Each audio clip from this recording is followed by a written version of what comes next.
Luigi, welcome to the podcast. What's going on, man? Thank you. This is great to be here. We had a pre-podcast. We've been talking for an hour and a half. Yeah, it's great. About everything, but we didn't mention S4. For people who don't know, though, Luigi, you're currently working on what could be classified as one of the most important documentaries of our time. If you think about the impact, you think about what the subject matter is.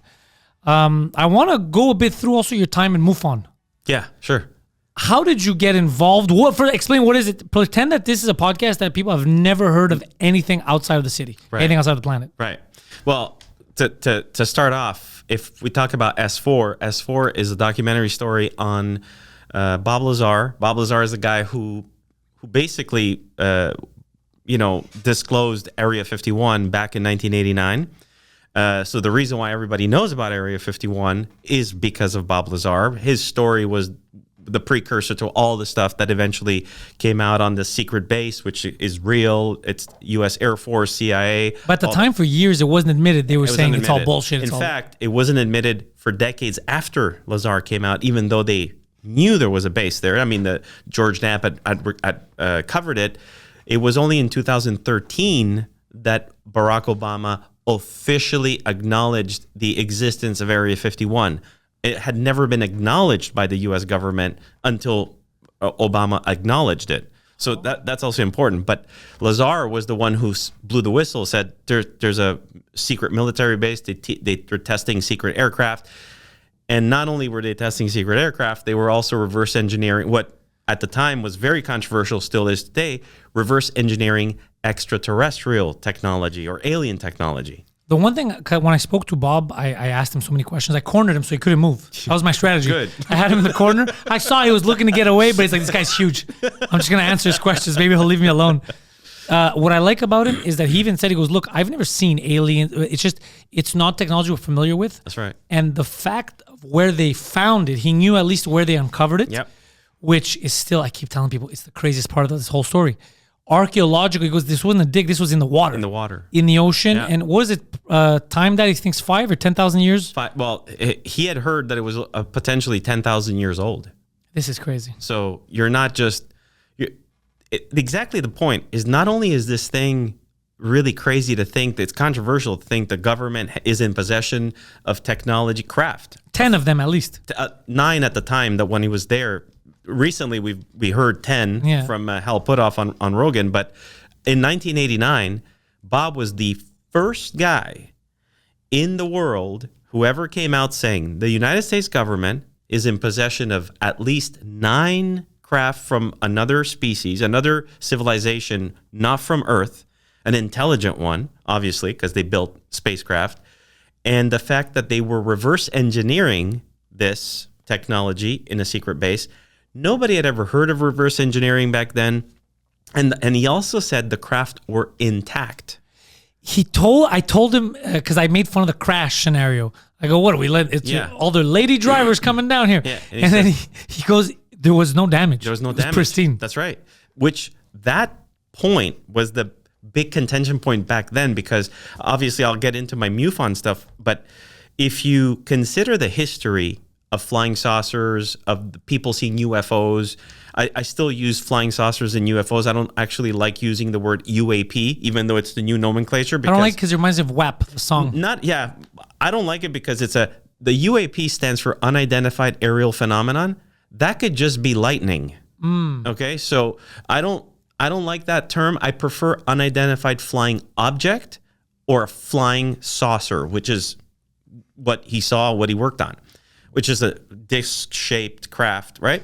So he was the first guy came out and said that they were intact, which is a big deal. The fact that everybody in the community or anybody researching all this stuff at the time, most people were talking about the Roswell crash, which again, crash, the Aztec crash, the Kecksburg, Pennsylvania UFO crash.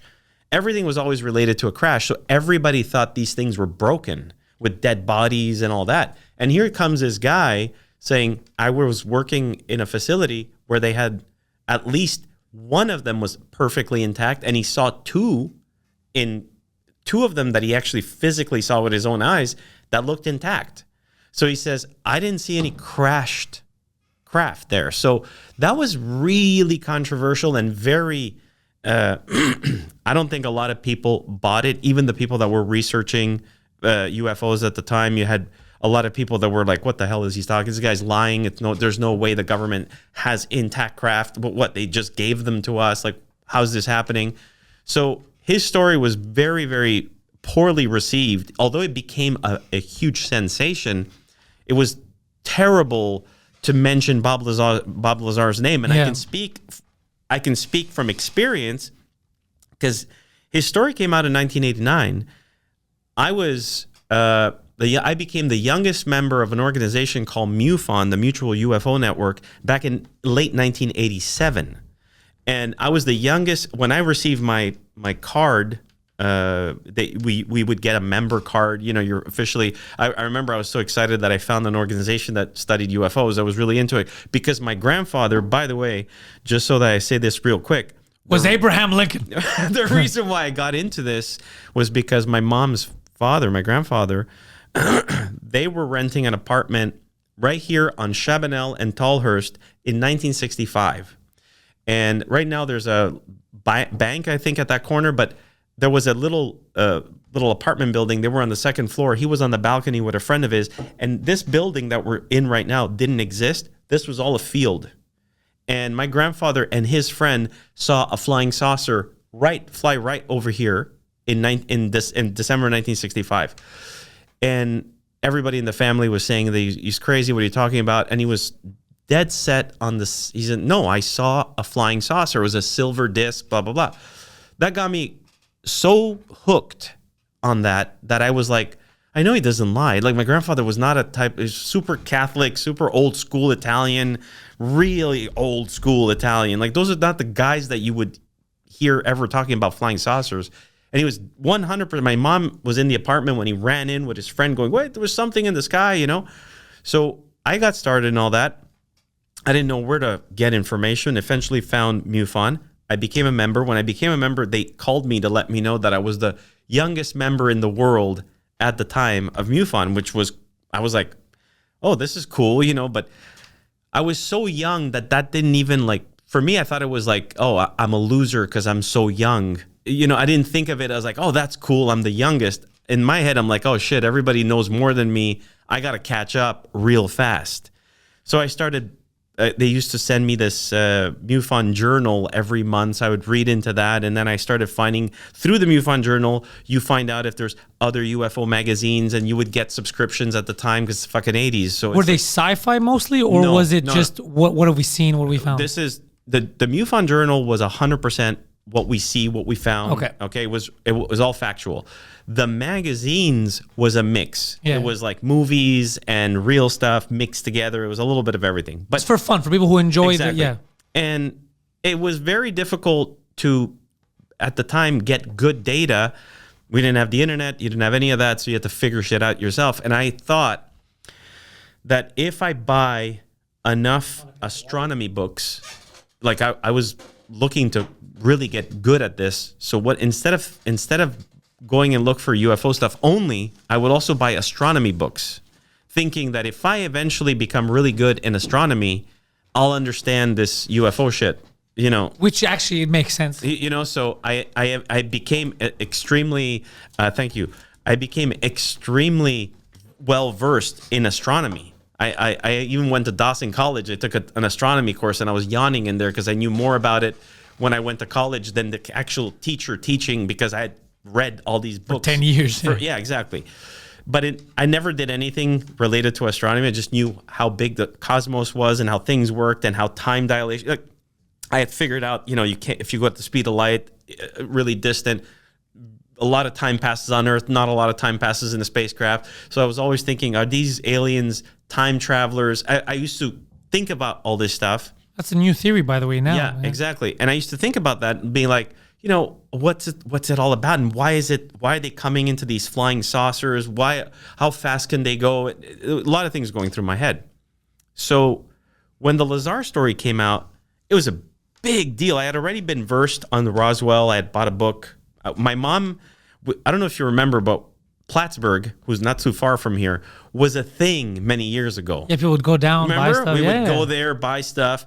So I think it was like every second weekend, my mom and my grandmother would plan a trip to Plattsburgh to go shopping in the stores in Plattsburgh. And I was always like, oh yeah, let's go to because it's the US, right? Like you're excited to go, So my sister and I would hop in the car and I'd be listening to my Walkman on the way there. It's like a 40-minute drive. And then you get there and it's America. It's stupid. It's just a mall, but It's fun. it was fun.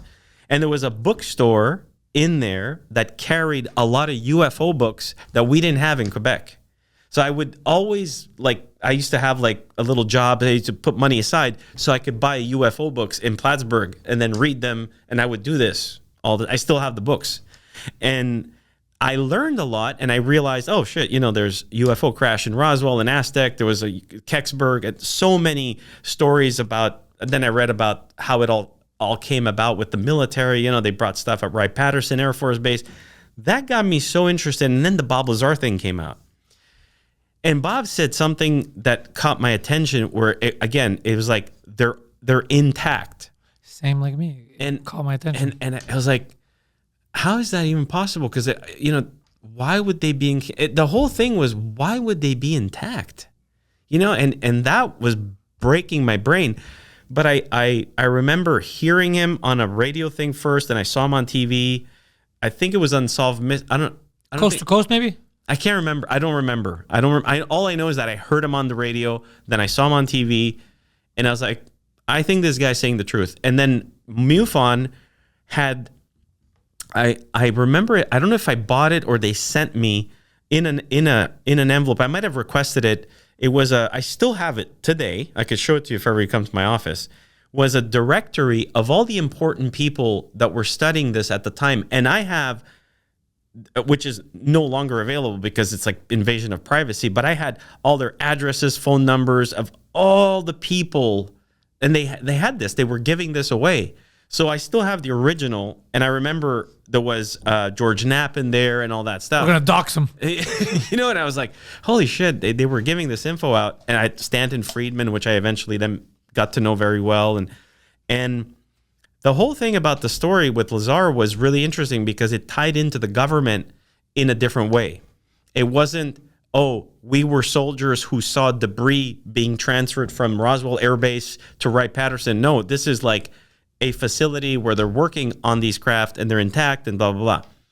Now, I was also very, very, I was not also easily convinced about all this stuff because if you remember from Montreal, Rael. Yeah, the cult.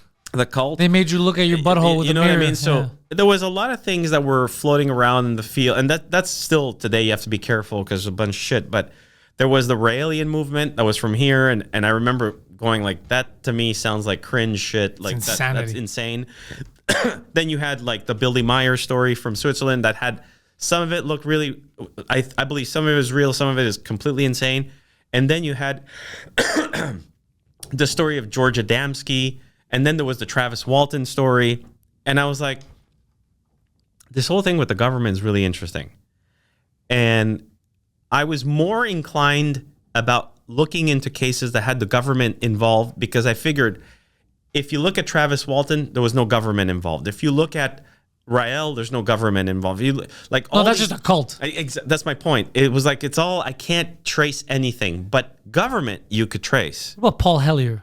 I met him. I knew him very well. Real dude, not bullshitting us? Absolutely real dude. Yeah. I spent quite a bit of time with Paul. Because he said we have contact with different races. That's right. And he confirmed it to me in a... He was the defense minister of Canada. He's not just some random guy. For 3 governments. Yeah. For 3 governments. Absolutely. I got to meet him here one time in Concordia, and he needed a ride to the airport, so I gave him a ride. Why don't you call one of your alien friends? And we eventually hit it off. We changed numbers. He would call me all the time because he knew I was active in MUFON, and I eventually had a case that he was really interested in, but totally real. He said there are multiple different species. The government of the United States, no, not everyone in the government. By the way, whenever somebody says the government of the United States, it's not all 5,000 people. It's not the whole government of the United States. They compartmentalize everything. Exactly. So yeah, there's potentially people in the government that know some 12 of them. information. Yeah,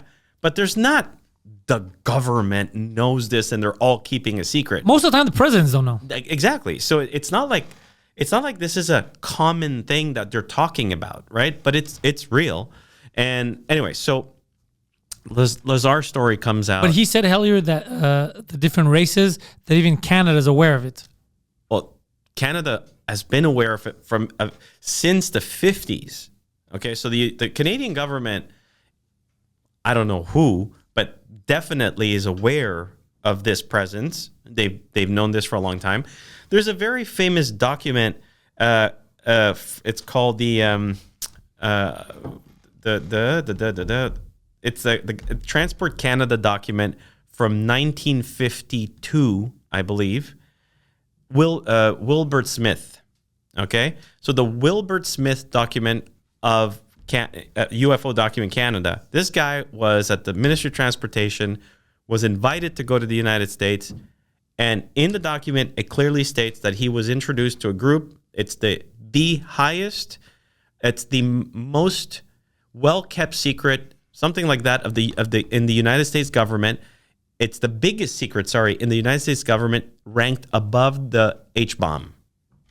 Okay? And the second line said, flying saucers are real. And a group of people headed by Dr. Vannevar Bush are attempting to reverse engineer the technology. This is a real government document with the government of Canada. So the government of Canada knew stuff back then. How much, I don't know. And I don't pretend to think somebody knows. I don't know. All this to say that this is something that I've been highly involved in since I was a very young kid. I was in 87, I think I was 12 years old or something like that. And my grandfather had told me the story when I was 9. So I knew about it. I was interested when I was 9 years old. I'm 50 now, so it's like 41 years. And I got into MUFON. I did the whole thing. And eventually, MUFON, I went up to a certain point, and then I decided to stop because, it's funny because I stopped not because I was not interested in flying saucers. I stopped because I started getting interested in girls. That's what they'll do to you. You know what I mean? So I needed to get laid. Yeah, okay? It's at least you're being honest. Exactly. So it was like either I keep only doing this and I only hang out with guys that are like not showering enough, because at the time there was a lot of geeks involved. You're like, look, I love exploring the universe, but I'm going to explore that ass for a bit, and I'll be right back. So for me, it was like, I got to take a pause, fuck the aliens. Yeah. And I remember when I did that, I kept everything. I'd rather get confused by what a woman's telling me. Exactly. And I remember I kept a box in my closet. It was all the shit I had accumulated over the years. I put it all in a box, and I said, I'll leave that there. I was a teenager. Yeah. All I was thinking of was girls, going out, having fun. And I think I got back into it a little bit on and off, but never deep. I always kept my membership with MUFON, funny enough, but I never really did anything with it. And eventually, I think it was like beginning of my 30s, I came back into my life, and I was like, and now I'm working. I'm not working with anything to do with flying saucers. I have a job. I'm building a career. I'm building myself. Like when you're building your life, right? And UFOs for all those years. If you talked about UFOs, you were guaranteed not to get hired. You're guaranteed not to get laid. Everything was bad. It was like talking about, I like pedophiles. Yeah, you might take a beating. Yeah, exactly. So I never talked about it because I knew I was going to get laughed at it. So I'm like, it wasn't even part of my conversations. Eventually, in 1997, it was the 50th anniversary of the Roswell crash. And in 97, I think I was 22. And I remember almost wanting to get back into it because it was on TV. Bill Clinton was the president, and they had a press conference. The Pentagon had a press conference, and the guy, this military guy, comes up and he says, we are. We're going to tell you what happened in 1947. And they showed pictures of because they knew there was bodies that were recovered. I thought, were they human? And no, they were. No, they were not. and there was 4 bodies that were recovered. They were clearly not human, but the military, this guy is saying they were test dummies that the government was throwing out of planes to see about if parachutes. Yes, I heard that. Yeah. And I remember thinking, that is fucking ridiculous, because these test dummies were like 6'5". They were huge. When everybody who was at Roswell, at the airfield, or at the hospital talked about these little tiny bodies that were burnt or charred, and they looked like kids. Yeah, you're also not going to take a test dummy to a hospital. Thank you. Exactly. So, and they were showing this, and I'll never forget getting mad, going, this is bullshit. Like, who's going to believe this? And people were believing it. And so it almost got me back in, and then I'm like, no, I'm still want to get laid. I still want, exactly. So, but I kept following, and then eventually in my 30s, I'm like, okay, I also saw a little change with people. People were, because the X-Files had come out, and I remember even I actually had a really shitty thing that happened to me on my prom night. So my prom night, the whole school is there in this auditorium, and we were receiving our diplomas. And I got probed. Heavily. Twice. It was a terrifying experience. But she was hot. So the head of the school is up there, and he's calling everybody, and every time he names a name, he says something about them, like, oh, Carl, because he's a great football player, or, John. And then he names my name, and he says, oh, Luigi, because he believes in aliens, and everybody starts laughing on my prom night.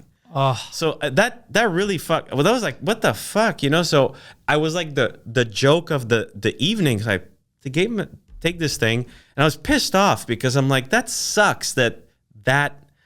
So I remember saying to a whole bunch of people that were laughing at me that night, I'll never forget it. They were all laughing, and I said, you know what? Kill all of you. No. In a mass shooting.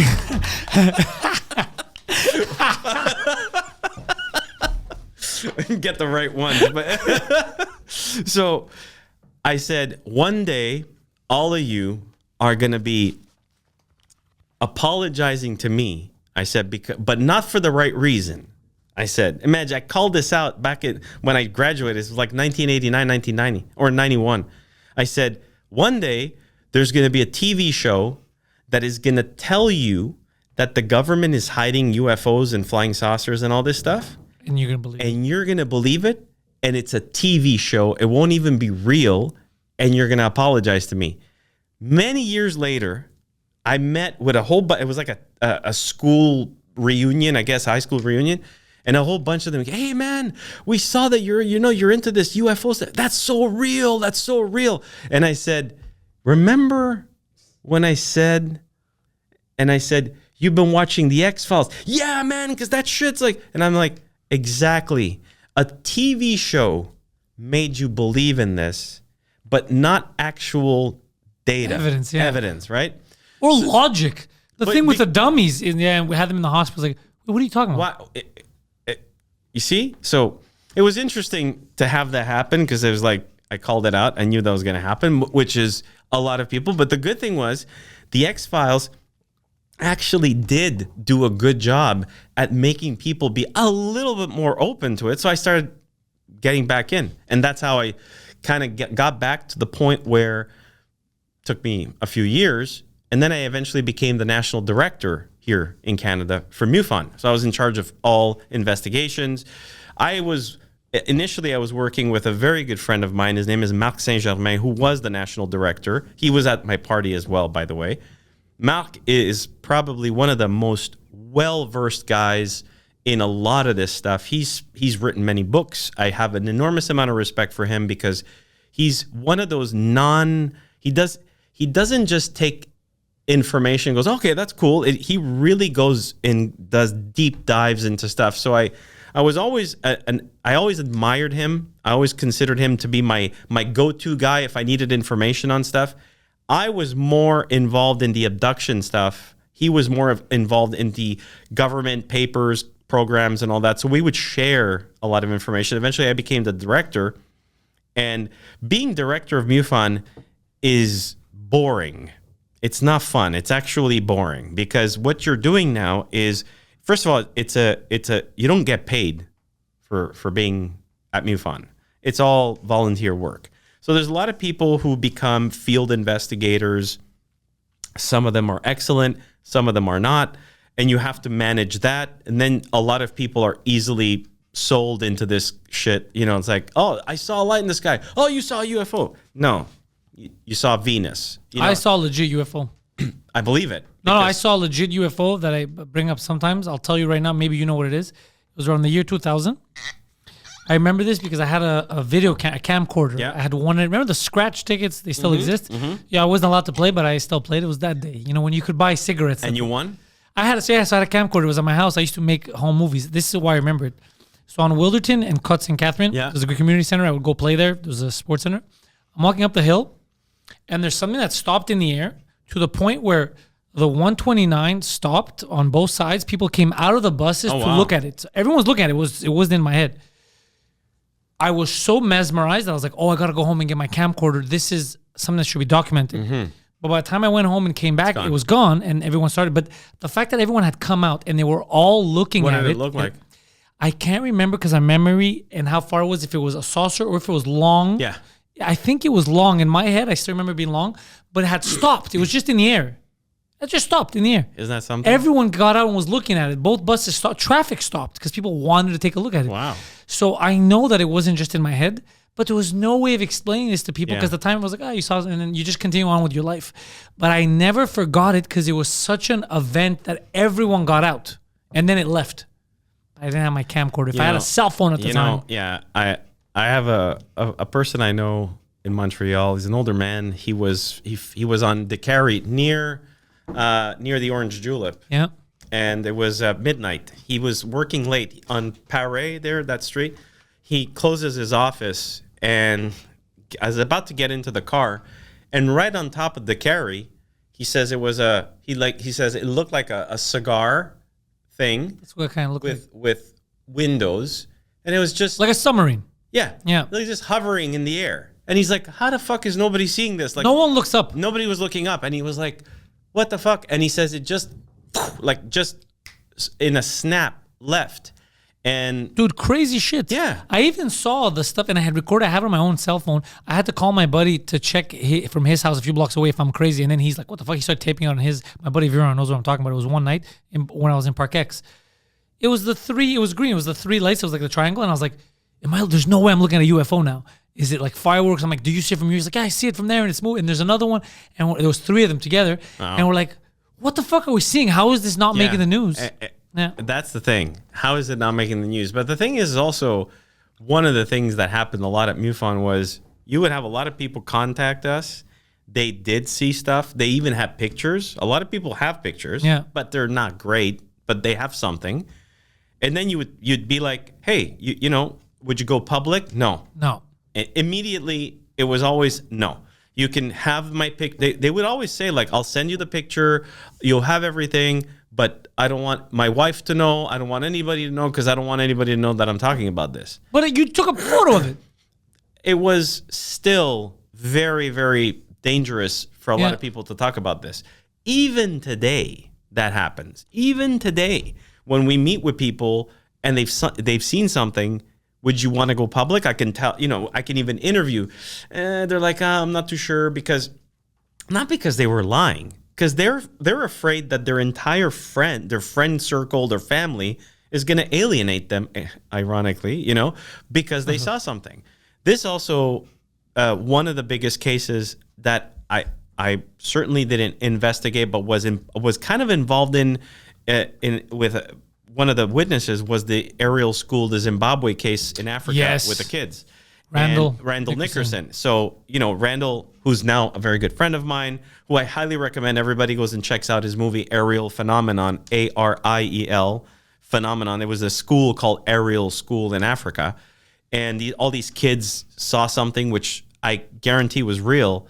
Because that was more than the kids. That was the teachers. A lot of people lost their minds after it. And actual creatures. Absolutely. They communicated with the beings that came out of the craft. And I became very close with one of the kids that she eventually became an adult. Her name was Emily. She passed away last year, so she was a very good friend of mine. Spent 10 years with Emily and became friends with Liesel, who was also a witness, and other witnesses. I won't mention all their names because I don't know if they like this information to come out, but one of them in particular had massive marital problems because she had never told her husband that this had happened to her when she was a little girl. And after she was married, they were trying to get her interviewed for Netflix and all that stuff because she was a witness. And she eventually had to tell her husband, I'm going to be interviewed because this happened to me. And I think they ended up getting divorced because he was so against the idea of having that part of the relationship or having friends know that. So even today, this is a big taboo subject. And it's the biggest, to me, I find it's the biggest hypocrisy in the world, especially when you consider the amount of evidence that points to this phenomenon being 100% real. The Zimbabwe? Yeah. No, yeah. In general? In general. Zimbabwe, 100% in my opinion, but the topic is so real that if you have all these people all over the world saying this and there's still a little bit of stigma, I find that a lot of hypocrisy is associated to it because it's like, it's not a conspiracy theory anymore. This is real stuff. This is really happening. We just don't have the 4K picture that you want, but we also don't have the 4K picture of most rapists. Yeah. In the process of raping. Well, you know what I mean? So, well, let me tell you something right now. If you look back on this podcast when Poseidon was on, just take a screenshot. You got yourself at least a 2K photo of him. Yeah, that's a good one. He had a good rape joke once. But you have to have a fucking good sense of humor. But it's a reality, though. But that's actually well said. Yeah, you don't have, but you got to take it serious. Yeah, you have to take it serious. If somebody tells you got raped, what are you gonna do? Where's the picture? Well, you don't have evidence. By the way, they used to do that, and people used to kill themselves because of that. Isn't that crazy? Yeah. So there's people that have killed themselves because of alien abduction. I heard, that no one in the families believed them. Then they start believing. Am I crazy? Yeah. In fact, they want to be diagnosed. A lot of the people that got abducted. A couple of our mutual acquaintances have told us that they've been abducted. Yeah. And they're not. They're not crazy, man. Yeah, they're not just anyone. Yeah, exactly. So when you listen to these people, something's really up. And the one thing that has always struck me, because I worked a lot with people who got abducted, is that they would all wish that a doctor says, we know exactly what you have. It's this syndrome, and it makes you see. And they would be happier to be ill, mentally ill, than to know that actually happened to them. Yeah. That's a big thing. To actually want to be diagnosed. Personally, I still don't understand it. I don't get what the point of abducting us is. There's so many that's like a huge, you opening Pandora's box. There's so many reasons. Why are you abducting a lot of rednecks? Well, and their cows. Yeah. That's what. Come on, you know what you're gonna get. It's the same thing. Yeah, confused guy. Yeah, and their cows. The cattle mutilation come hand in hand. Chupacabra. Yeah, right. What is going on with that too? Is the chupacabra in Mexico? Is that what Mexico it is? and Texas. Yeah, same. Yeah. I don't know. I never really looked at. I know that the chupacabra has actually been mentioned a lot in alien visitation, like alien abductions. People say, you just saw the chupacabra or whatever. Who knows? Or maybe that's what the chupacabra is. It's fucking alien. We're misunderstanding. We misunderstand. We don't know. Loves beef. I mean, I've met so many people that saw the aliens and never said it was aliens. They said, I saw an animal. It was standing. It was thin, big head, big black eyes, and it was. It's my boy Charlie. It's like, what the fuck, So they don't know. The kids in Africa thought it was animals because they came out of space. Because how do you describe it? Because the kids didn't know what the fuck they were looking at. They just see these creatures. They're not going, those are aliens. No, because your head, you can't wrap yourself. Like if I see an actual living being, that is not something I'm used to. It's not human Yeah. and it's not animal. Yeah, that you I'd be know of. so confused. Yeah. What the fuck's happening? Am I delusional right now? And if you're a kid, on top of that, if you're like between the age of 5 and 10, the chances are you're going to say, maybe it's an animal I've never seen before. Yeah. You know, so I saw an animal. That's normal. But it's not a fucking animal. It's living, you know. We're animals. We're animals. But it's standing.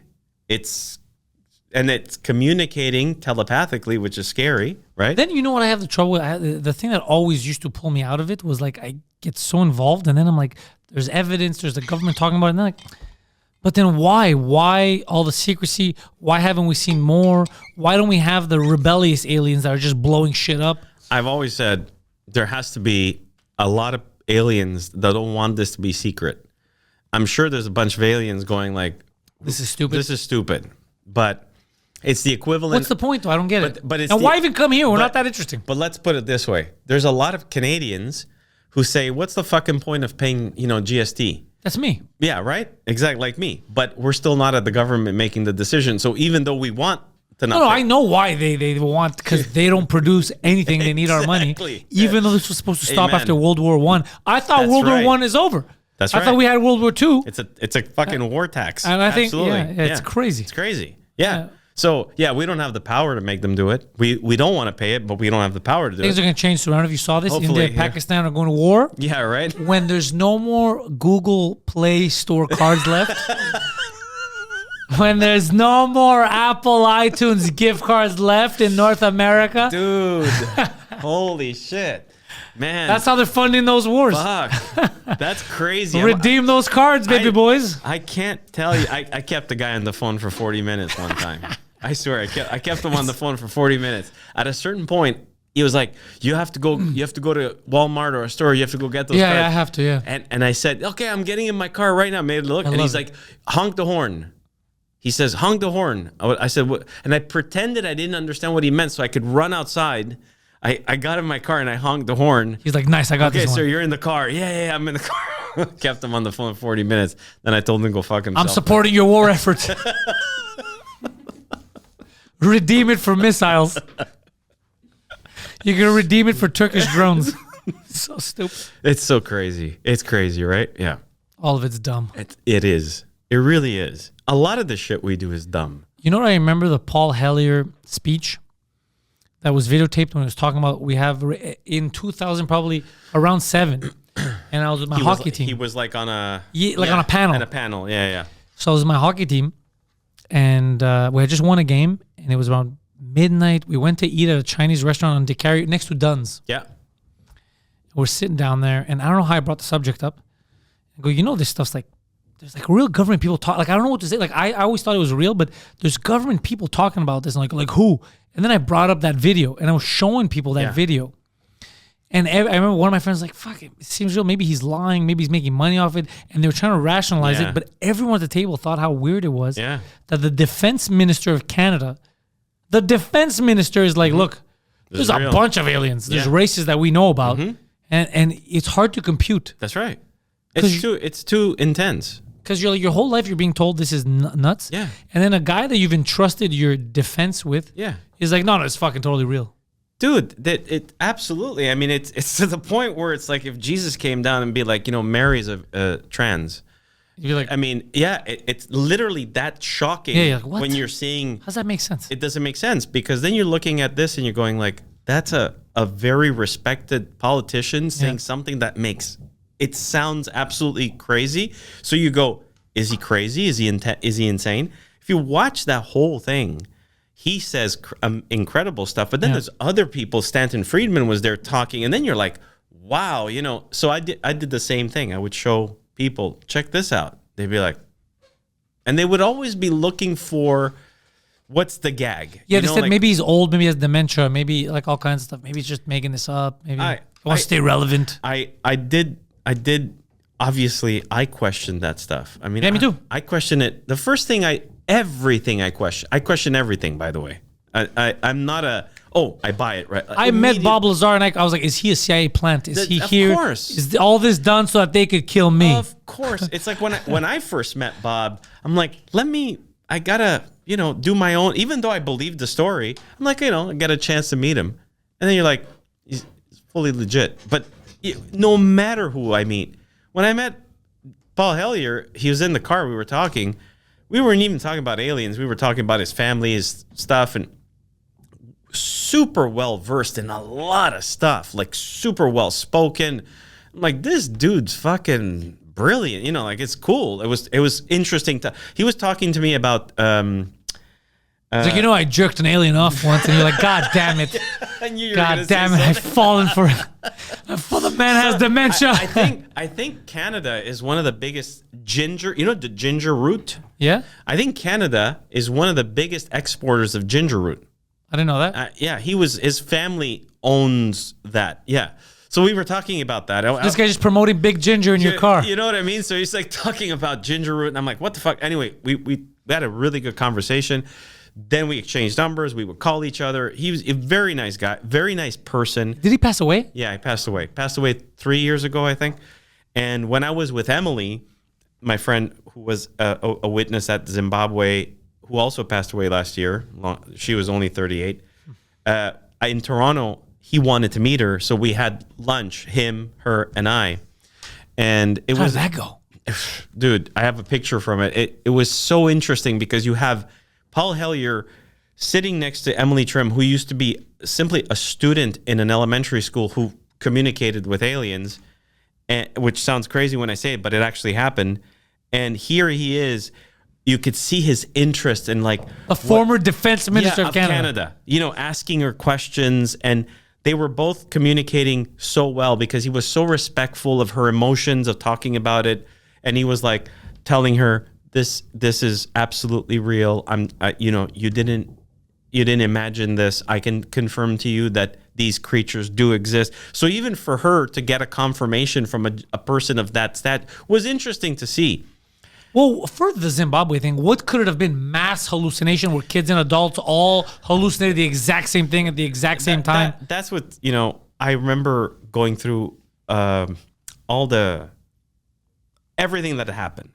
And it's like, what could it have been? What if it was fake? Like, how could they have faked this, right? How do you make 200 children? Because it wasn't just 62 kids. It was way more. 62 kids were officially interviewed, but there was way more that saw the event. Zimbabwe doesn't even have good movie special effects. Exactly. Yeah. And you have these kids who barely had any television, so they couldn't even relate to flying saucers, right? They were all talking about how the aliens were saying to take care of the planet. You have to be careful in how you take care of your air and your water. These are kids in an elementary school in Africa. This was not a conversation. This is not something taught in class. It was not part of the curriculum. They're lucky to have another meal. You know what I mean? So It's like, what the fuck is going on? So it was really, this happened. And the teachers, what did they say? The teachers weren't out there. It was only one adult that was outside, and she was the girl handling this little food stand that was there. The teachers didn't see it. The kids, when they ran in, because the teachers were having a teacher meeting while the kids were outside having their recess. The kids all ran in at the same time saying, there's a flying saucer, there's these creatures, but they were saying there was a ship, there's a ship, there's a ship. And the teacher's like, what the fuck? What are they talking? They're just kids. And they Nigerians are attacking. Yeah, the kids were freaking out. So the teachers eventually realized, okay, they saw something because they were genuinely scared and crying and like freaking out. So, kids are not going to do that if it's not real. So at first impression, they didn't really know what to make of it. A lot of them didn't believe it. And then as time progressed and they started questioning the kids and talking to them, they realized, okay, something happened. And what about that one adult with the food stand? She saw the kids. She apparently saw the kids freaking out. She didn't actually see, from what I know, I could be wrong, but she didn't actually see the craft nor the beings. It was a very... the way it happened on the school ground was very interesting, and the craft it landed further out of the boundaries of the schoolyard. The kids could see it, and the creatures were by the craft, and then suddenly were 3 feet in front of the kids. So it almost as if there was a time lapse. So Time lapse or super speed? I don't think it was super speed. I think something happened. What happened? I spoke to the kids. What I know they saw was they saw like as if there was a bubble around them. So they felt like they were not here in the normal time. They actually said that. They said it felt like, you know how you have the wavy heat off the asphalt? Yeah. Everything looked like that when this thing was landed. So they said, and there was not a lot of sound. So it's as if they were in another... Like a pocket. In like a pocket of something. Who knows, right? But they saw that. They experienced that, right? And then they saw... And then because, you know when something's wavy because of the heat, you don't see things properly because it's all distorted, right? So they're seeing this distortion. So they would see the beings really far away, and then suddenly the beings are really close. So they're like, is it the distortion that we didn't see properly? Like, you're also talking to children who are not experts, analyzing, and they're not expecting this to happen. So they're just giving you their perspective. But these creatures were very far away, and they came very close really fast. And eventually, Liesl and Emily were side by side, and the creatures were literally an arm length away. So they saw them, and as Emily would say, they were 4K. Like it was full. It was daylight, 10:15 in the morning, and there's two of them right in front of her. And she says they were real. She says, even Liesl says they had like this. Liesl says they were wearing a black outfit. Emily remembers it being their skin. They were kids. Yeah. You know what I mean? So maybe you're freaking out, because you don't know what the hell is in front of me. This big head, big black eyes staring at you. Is it possible that it's a helmet? I don't know. Because if you saw, the Spider-Man movie. Yeah, if you never met Spider-Man and you saw that, you'd be like, that's a creature.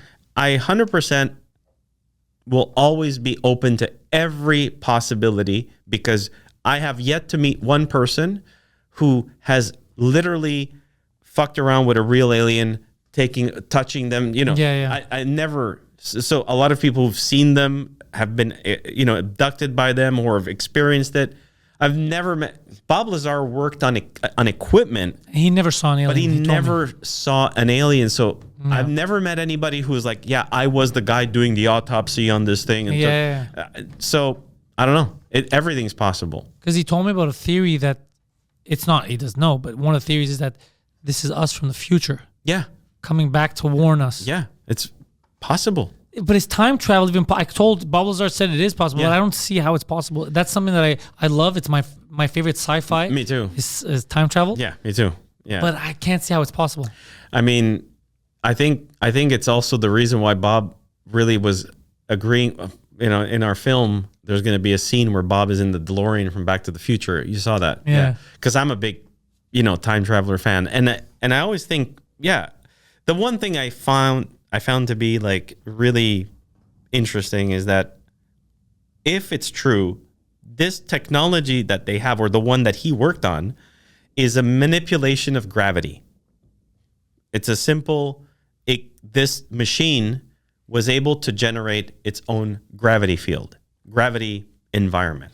Because we're only finding out now that what we were trying to describe gravity as, what we thought we knew, we might not understand. Exactly. Yeah. And we're still trying to figure out gravity. But the way it's taught in schools is that it's we know what it is, but that's not true. No, it's not true. When I was young in school, that's what they told me. No. Yeah. Like it's the mass, the planet, and then now we're starting to figure out we know the effects of gravity. Yes, exactly. We know the effects of gravity. We don't know what causes gravity. People, they could say, oh, it's mass creates gravity. Yeah, but still, we still don't have a definitive answer, or the government is not telling us. If they know, they're not telling us all the definitive answer. Maybe because there could be some kind of gravitational manipulation. Exactly. And so this device that he was, he was tasked to reverse engineer there at S4 was producing gravity, or what he said looked like gravity. Could be not. He always says now, he goes, it's possible it's not gravity, but it acts and behaves like gravity. So let's call it gravity. Well, once you manipulate gravity, once you have the ability to manipulate gravity, you automatically manipulate time. How though? It's because it's actually the simple way to say it is, if you are on the planet, you're on Earth, this falls, right? So this is gravity. This is a result of gravity, right? And if you're in space and you're in orbit and you do this, it doesn't do this. It does this, okay? So our cells age slower outside of the boundaries of our atmosphere. The reason being is because we're not affected by the gravitational pull of the planet. So gravity's killing me? Gravity is actually killing us. It is, believe it or not. But we also would die without it. There's all the smoking and drugs. Right? So gravity is it's the same. It's actually one of the same. Gravity and time are the same. As soon as you control gravity, you're now controlling time, but you're not controlling it like the DeLorean controls it in Back to the Future. It's not like you're punching in a date and you go back in time because you control gravity. It's not that simple. It's not that easy, but you do have an effect on time. So the fact that the machine produces gravity, to me, and I always say this to Bob, for me, the craft is a time machine. Even though it's a spaceship, I see it as a time machine because we could travel through gravity. And that means we're what happens, we don't know. Maybe people who've been researching it, there for all these years know more, but maybe if you're inside the machine and the gravity bubble is now, you're inside the craft, it's activated, so you're within your own gravity field. You're like in your own little universe. You're like in your own little ball, a sphere, okay?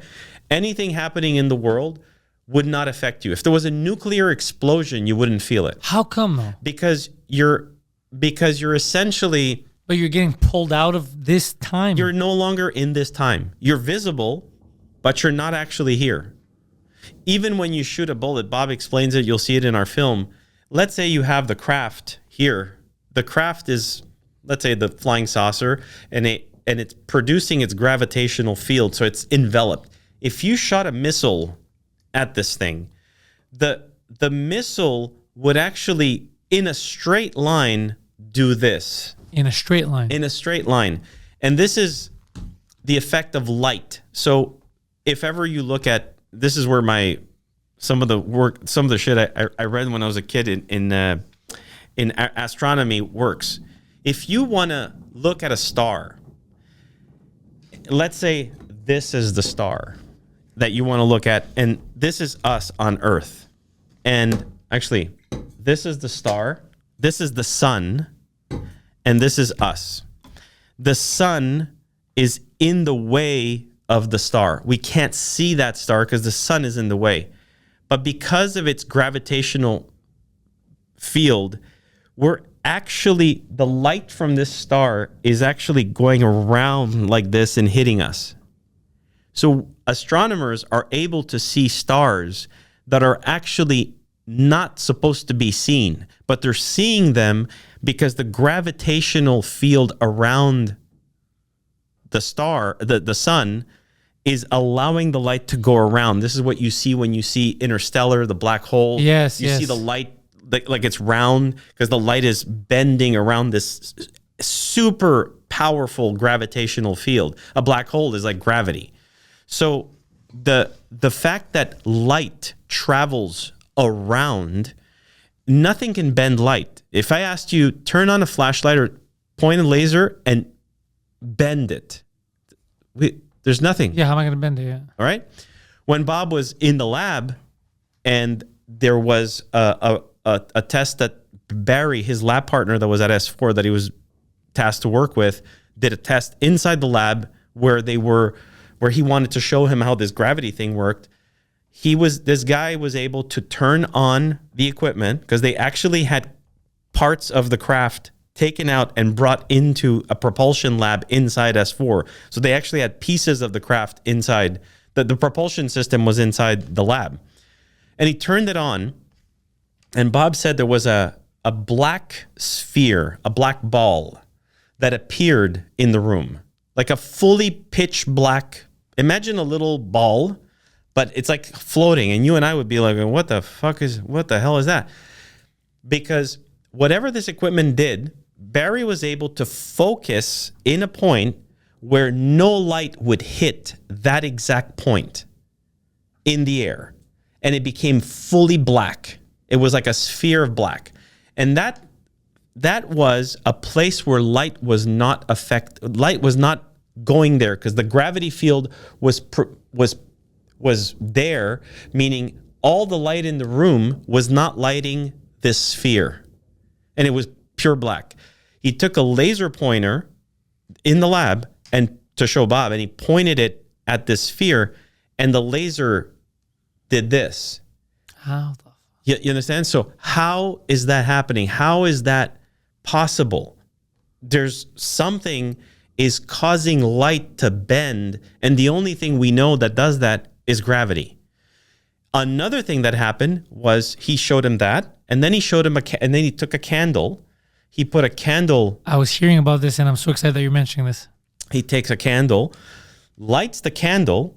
So you have a normal candle. It's got a flame. He meaning Barry did this because he was demonstrating this to Bob, so Bob could get updated, get him up to speed on what they're trying to figure out here. And Bob's freaking out because like, what the fuck is going? Like, you can't rationalize. You're not rationalizing because you've never seen this before. And so he turns on the equipment, rotates the emitter because that's how you do it. And he said the candle stopped flickering. It says it was on, so you could see the flame, like the fire.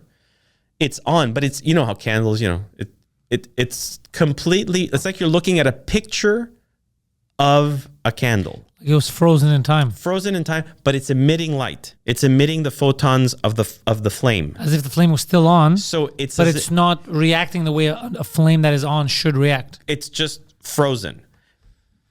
What the hell is going on? Because now what Bob also says is that shouldn't be happening. Because if it's out, then you would have to dim because the flame is dead. Exactly. And so he's like, how is it even producing? How are we seeing the photons? Because that should not be happening. We should not be seeing the light emitted from it. It should just be this matte colored thing. But instead, it's the flame. So everybody's like, well, explain it. And he's like, I can't. Even Bob says, he goes, look, I'm not here to say I figured that out.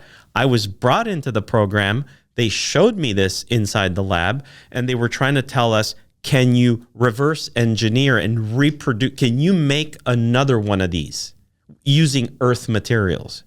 And he's like, to be honest, Bob always laughs. And he goes, there's no fucking way we know how to do this. This is like giving an iPhone to a caveman and going, make us an iPhone. Yeah. We can't. The guy's like, I don't even know what the fuck this is. He doesn't even know what it is. He's going to break glass? it. Yeah, what's his metal? Yeah, he's going to end up breaking it. He's going to eat it. Exactly. That's exactly, you know what I mean? So there's something, but that also starts looking up porn. There would be no, imagine the signal back then, you know what I mean? But the thing is, that's a gravitational, that's something to do with gravity. To me, the fact that this technology could do that, and the fact that it's intrinsically tied to time, means that it is in fact a time machine. But freezing time doesn't necessarily mean going back, right? Exactly. So, but then again. But how do you? This is the other thing that's mind-boggling. Freezing time within time. Within time, because you're freezing time within a specific place. It's not like the entire galaxy is frozen. It's not like you turn it on and we're all frozen in the room. It's only to that place. That point. That's insane. That's really interesting because it's like there's so much we don't understand. Exactly. So now the craft can obviously move and fly and move around and it does incredible things. And how do they control it? He doesn't know that. He says, I saw them test it. He goes, I don't know how he went inside the craft one time. That's how we got to build the craft, because he was able to give us a really incredible detail. And it was tight. It was very tight. It is not made for human-sized people. It's made for shorter people. There's no doubt about that. And there's nothing in there. There's nothing. There's no control pad. There's what he saw, 3 seats in there. What he thought were 3 Maybe seats. the Chinese built it. Who knows, Tiny man? little Chinese. You know, they fit. They're so small that you could only fit a child in those seats. You couldn't fit an adult at all. At all. At all. No. They're really, like those Fisher Price little seats that your booster seats in a car, or that when you bring a kid to a restaurant, they sit them in a little booster seat. Imagine it's a children's toy for aliens. Go check out the human zoo. We joke around about that, but we also said that, we're like, what if this was just kids? Yeah. What if rebellious? Yeah. Little aliens. What the fuck do we know? But the fact. Shut up, Dad. I'm gonna that go probe a human. Don't do that again. It's like, can I You're get confusing or them. Dad, can I get my allowance because I got to go probe a human? Here you go, son. Just one guy this time, not 2. Yeah. And try a black guy for once. This is crazy. It's so different. Yeah. So I mean, like, so the crazy thing is, if they found this archaeologically, and if they found this underwater, and it was because he says the Navy. The Navy, yeah.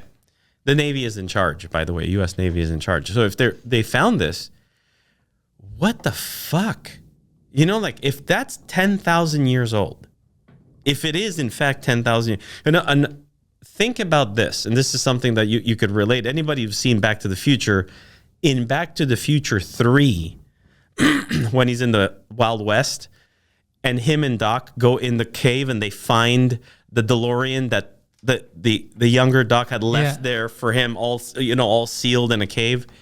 I think about that sometimes. It's like, maybe it is something that they left for us, or someone, or something, so that we could have something to eventually figure out. And who knows? All options are on the table. They were really confident about our abilities. Let me tell you. There's no question that they're fucking crazy and then again, who the fuck has access to this shit? Like, if the U.S. Navy... How deep was it in the ocean? How do you get it out? Didn't we have trouble with the Titanic? What do we call James Cameron for this one? We didn't even get the Titanic out. We got a fucking flying saucer out of there. How? It's a 52-foot object. What's going on? Like, so either that information is incorrect, and Bob will admit to that. He'll say, yeah, it's possible. It's bullshit. Maybe it's not. Because this is what they told him. That's what they told him. So he's like, maybe that's not. He says, everything I've heard or read, I cannot validate. He says, the only thing I can confirm to you is what I touched with my own hands, which is the technology, the craft. A new element for the time. The new element 115. He handled it. I analyzed it. I saw it. I saw its potential. Like, I saw what it was doing. So I can confirm that was real. He says everything else that I would have read in those documents, or they may have bullshitted everyone just so that they all have different stories. Exactly. So, and he's the first one to say that. He's been saying that since '89, by the way. It's not like he started saying that now. So he's always been very upfront about that, saying, I'm not saying that that stuff is true. I'm just letting you know that's what they told me. But does that mean that that's true? No. But the fucking thing did create gravity or a field of some type. I did go into the craft and it looked like that. And he goes, the fact that the seats were so tiny clearly indicated that it was not made for adult pilots because we couldn't fit in it. Maybe Asians. Who knows? Fucking, they still have to be kids. I mean, dude, maybe it's like 3 chupacabras that were like, look, those kids are building my cell phone, so they might be able to drive on those ships. Who knows? That's exactly. So at the end of the day, whatever it is, they had it. Yeah. Whatever it is, they had it. And there's no question in my mind that it was there. There's something huge that we're going to be revealing in our film that is going to be, like, groundbreaking, insane. So excited. Okay, there's something that we're going to show. We're doing a private screening, right, for the boys? Yeah, absolutely. Yeah. So there's no doubt there was a base there. No doubt. There's no question that the information, there's a lot of things that we have that are going to be brand new, that are going to be in the film. There's a lot of people wrote, like, what else could be said about Bob Lazar's story? I mean, it's not just him. If you tie in all the investigation that you're doing too, makes this super compelling. It's really interesting because there's a lot of stuff that is ties it together. And the fact that we also show with super high quality visuals what he saw. I mean, you're going to see some wild fucking VFX, and not VFX to make it look like it's going in on another planet. VFX in the sense where we were at least with the technology we have today in visuals with 3D modeling. I'm going to ruin the surprise right now. Hulk Hogan is an alien. Yeah. It's crazy that we could do that and we could show people. You know what I mean? Even though Hulk Hogan's not there. I saw the Hulk though. When Bob arrived at the airport, Lou Ferrigno? Yeah. Right before Bob and Joy come out, because they texted that they were coming, I see this guy. He's still gigantic. I see him. I'm waiting for them, and I'm seeing this guy. I'm like, he's got white hair now, and he walks funny because he's gigantic, so his legs are probably like dealing with a lot of weight. And I guess anti-gravity would help him. Fuck. And it's like Lou Ferrigno. I was like, holy shit. And there's a guy from Comic-Con, Laval, that came to meet up with him. So, and Luigi. Yeah. Good to meet you. As soon as he's there, Bob and Joy come up. So I'm like, I had to, let Hulk go. So, but it was so cool to see the Hulk at the same time. How does that's such a funny scene where you're like, I'm living in a comic book. Lou Ferrigno's here. Bob Lazar's over there. What the hell's happening? What's going on? That's what happened to me at your party. Right. Yeah. But even me, I was like, I wonder if other people at the airport figured this out. Dude, sometimes you're in these moments. I remember that because me and you were having a JFK conversation, and I'm like, this is amazing.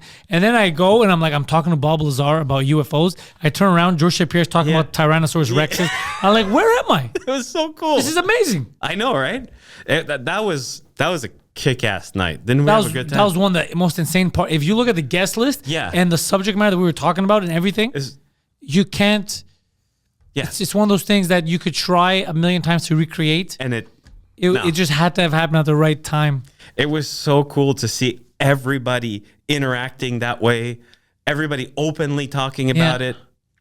Even Joyner Lucas was there. Lucas was there. Yeah. I didn't even know. He's like, bye. I'm like, have a good one. Yeah. And then you're like, that guy? I was like, I have no idea who he is. But he was so polite. So I was like, have a good one. Super nice guy. And then Chris Ramsey's like, how did you not know that was Joyner Lucas? I go, what'd you want me to do? Like, even if I knew, what am I going to do? I'm going to make him feel weird? I would have still said the same thing. I would have been, hey, I hope you had a good time. Joyner was having a blast talking about aliens with Bob. And he's super into it, by the way. Like, Joyner's he's so fascinated by this. And it was so cool to have a guy like that, just chilling, talking. I think he was on tour. He was passing through. Yeah. It was just perfect timing. Yeah. It was with his tour bus. There. Well, that's why I didn't know who the tour bus. I was like, God damn, Bob Lazar doesn't need a whole bus. Yeah.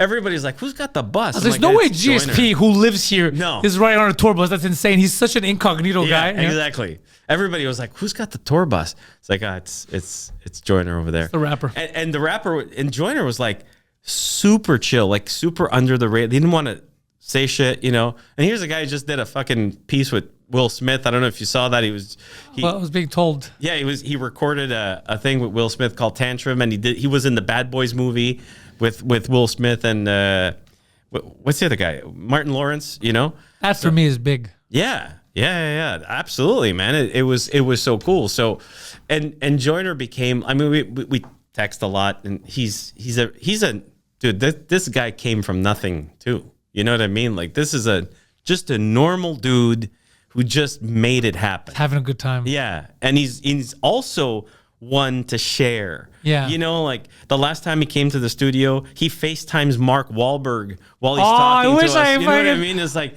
dude, it's just like he's chill. He's not.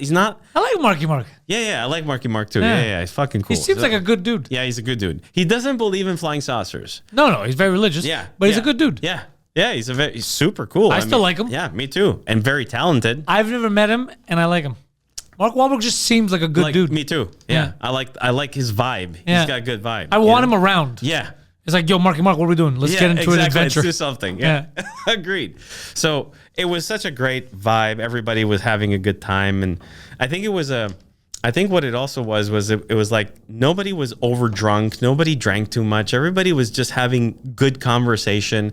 And it was, I think the subject matter does it. I think if you could be in a public party, if you could be in a party and you don't have to worry if you decide to talk about some crazy shit, you have a good time.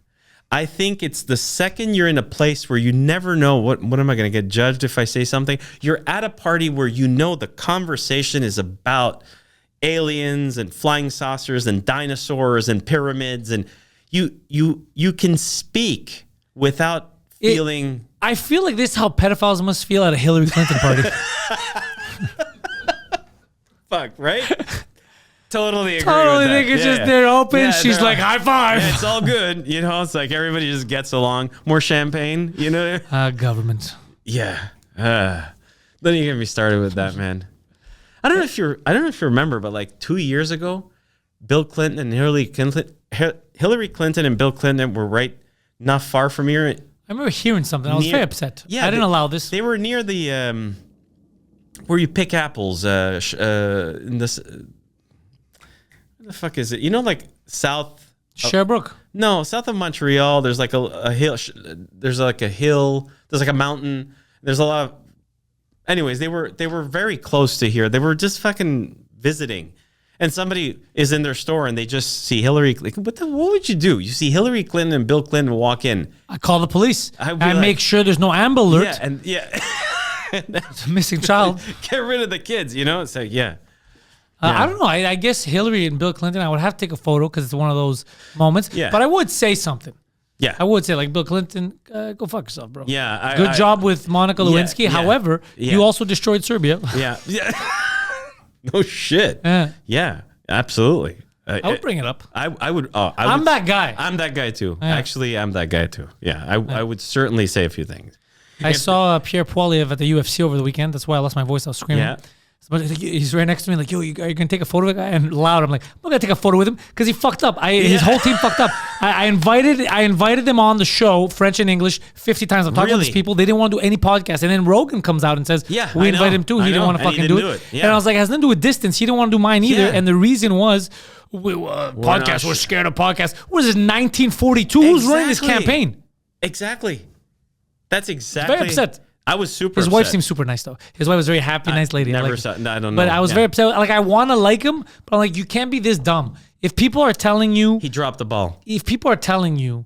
No, like, if someone's telling you you don't need to drink water, you got to question that. You're like, wait, why wouldn't I drink water? Yeah. Everyone drinks water. Water's the shit. Also... Don't do podcasts. Yeah, also... Because Trump did a podcast, so you don't want to be associated with what? Associated with victory? Yeah, he won the election. Won. Yeah, what's the problem? I find it to be so... Like, you're following the old way. Yeah. To me, you're still using a fax machine. Yes, that's what you know what I mean? Like, you gotta fucking get, start People are listening to podcasts now. Yeah, exactly. Let him know who you are. And then the questions that I wanted to ask him that I already knew the answers to about abortion, about all that, he ends up still answering them a day before the election on a dumb report that no one saw. Nobody saw. That's it. That's all they were wondering, because people were told propaganda-wise that you're going to become the 51st state, you're going to abolish abortion, all shit that he's like, what the fuck? I never talked about this. So why don't you come out and say you never mentioned that? That's right. That's right.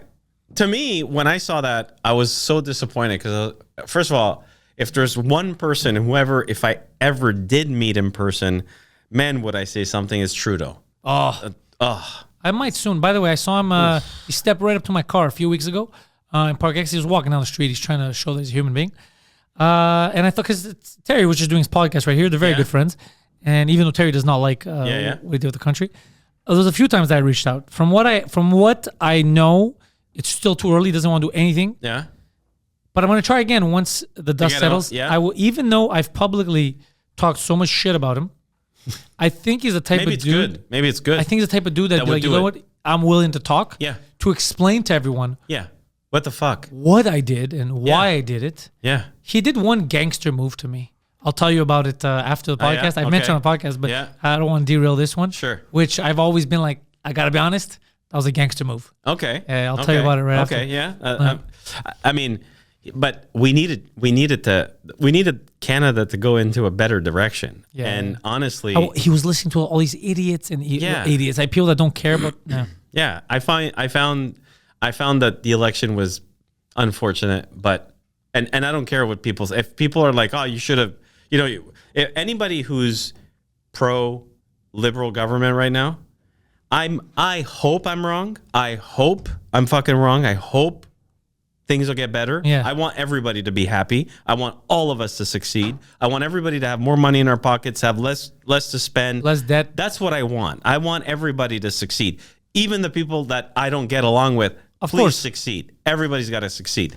But I don't know if that's where we're headed. It doesn't look good. It doesn't look like that's where we're headed. It doesn't look good. Let's hope I'm wrong. You know what I mean? Let's hope we're wrong. No, release-wise for S4, what's happening with that? All right, so this is the big thing. So we are officially going to be launching the film this summer.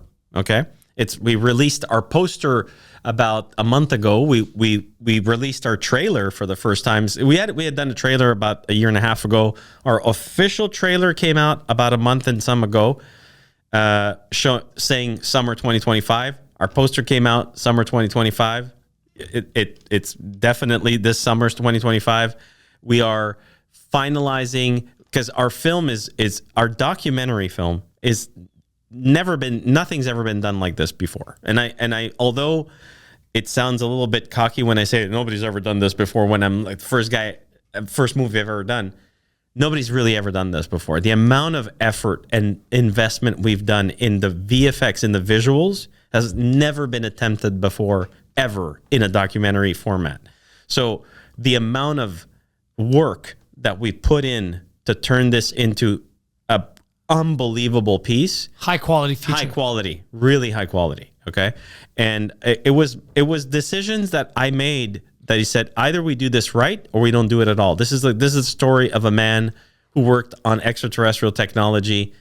This has to be done properly. This is really important. I also want the story of Bob Lazar to be shown it properly, and correct all the mistakes that are out there. There's a lot of bad information on Bob Lazar out there. So this is going to do it.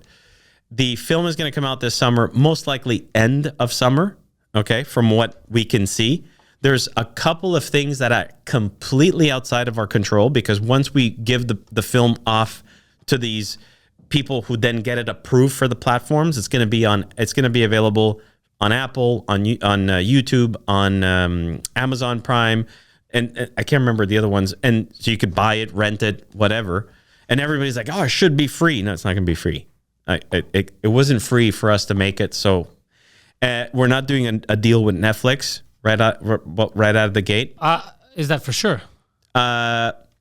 Initially, there's no. Well, we'll see. So far, there's no deal with Netflix out of the gate. It could eventually go to Netflix after. It'll all depend on what they put on the table. But it's very likely not going to be a Netflix thing right out of the gate, which is fine by me. To be honest, I prefer it that way. And so you would probably going to start seeing a lot of stuff about our film midsummer. We're going to be doing a premiere. And the premiere is going to be in Las Vegas. That, you got to come. I was about to say, I'm coming. Yeah, you got to come, okay? Because the whole story happened out there in Las Vegas and in Nevada desert. I mean, that's Area 51 is right north of Vegas. So we're going to be doing a premiere there. Plus, there's a lot of people that are part of the film that live in Las Vegas. So they're going to be there. Carrot Top. He does? Does he live in? Yeah. Oh my God. So obviously that's going to come right before the actual, public release of the film. And I can say that I'm actually very proud of my team, proud of everything we've done, and also proud of how we're going about this, because we've had a lot of people try to derail this for a while. I experienced death threats since a year and a half ago. What? A year ago. Yeah. I've received 3 death threats in the last 2 weeks. Is it street gang related? Hells Angels, perhaps. No fucking idea. Who have you been pissing off? I have no fucking idea. All I know is that there's been a lot of death threats. What kind of threats? That they're gonna kill me. That Wait, hold on. Like someone said, I think you might get killed, or someone's like, we're gonna kill you. Yeah, we're gonna kill. You're already dead. You know that we're coming to get you. You're gonna die. Yeah. What? Yeah. So I thought I sent that to someone else. I'm very sorry. I actually don't take that shit serious. I did get the death threats. I've actually had other problems that I'm going to be releasing after the film comes out. We're going to be exposing a huge thing that happened to my company in the middle of doing this because of this project. So whoever's listening, who's part of that group of people that have been subscribe and tell your friends. Yeah, you know, come and see the movie, and then I hope you fucking fall into a volcano and die. That's crazy. Yeah. Is this someone you like? Do you know a bit of? Oh yeah. Oh, is a crazy person? No, it's people. It's no. It's actual they're government Not, they're stuff? not crazy. Yeah, they're not crazy at all. Yeah, shit. yeah. So there's been a lot of things going on that derailed a lot of things for a while. There was people also trying to get us to move the product through their hands onto the market. There's a lot of people with bad intentions out there. A lot of people with a lot of fake promises. A lot of, yo, man, you know, we're friends, but nobody's a real friend. You know, so we're very happy in how we went about it. And my goal and my promise to Bob Lazar when I first started this is I'm going to make sure that I never embellish your story and that I follow whatever you tell us. It's going to be what you saw. We're not going to make it rah, rah, rah. We're not going to turn it into some sensational bullshit. It's what you saw accurately as much as possible. I'm not going to do this in a bad light. So if anybody thinks that this film is going to also be one of those, the same old shit that we see all the time. Fantastical. Where you see, not only fantastical, but also like, oh, if something happened, let's show the documentary. And then you have people bringing all these counterpoints, and there's always like counterpoints. This is not it. We are showing you what happened at S4. You're seeing it exactly like Bob Lazar saw. We're not going to start wasting our time. Is he telling the truth? Is he lying? Is that we're going one step further into reality here, and we're going, look, if this is real, what exactly did you see? And we're going to show you exactly what he saw. I have one request. I will be there in Vegas, guaranteed. However, can we get Joyner Lucas to invite Marky Mark? So that we could all be homies. It's so interesting. I have a special request for Joyner, so I'll tell you what I'm going to be telling. Yeah, absolutely. Because I think that would be so amazing. Yeah, totally. Then we'll get in a Vegas adventure. Fuck, that would be cool. Yeah, that would be really fucking cool. Yeah. I'm fucking excited. Yeah, man. That's going to be, that. There's so many people that are going to be there. Already a lot of people have confirmed they're going to be there. I think it's going to be another cool get together. It's going to be bigger, obviously, because it's the premiere, you know, and I also think that we're going to get the DeLorean back there for the premiere, because the guy who owns the DeLorean from Back to the Future is there in Vegas. So we're going to get the car back. Even though people say, why do you put a DeLorean? It has nothing to do with the story. Oh, it's fun. Just shut up. Yeah, it's cool, man. Like, it's yourself. just, exactly. It's fun. Why did we not have fun? Yeah. Let's have fun. You right? Yeah. Why is Yemen getting bombed? Right? I'm assuming they like what they're doing. You know? There's no other reason. But it's, dude, I'm fucking psyched. Yeah. I'm super psyched. I'm going to promote the shit out of it when this comes out. I can't wait. Thank you, man. I appreciate it. Yeah, of course. It means a lot. We're going to do so much. And I got a lot to tell you off air. Awesome. So I'd like to thank you, Luigi, for being here. And this is only the first of many. Thank you. We're going to have to do more podcasts. Absolutely. We got more subjects to talk about. Yes, sir. And all the links are in the description. And the second there's an update, I'm going to promote that shit too. Awesome, man. I really appreciate it. Thank you. Thank you, doggy. Thank you. We've built this prison cell 'cause we can't trust ourselves. Critically ashamed and all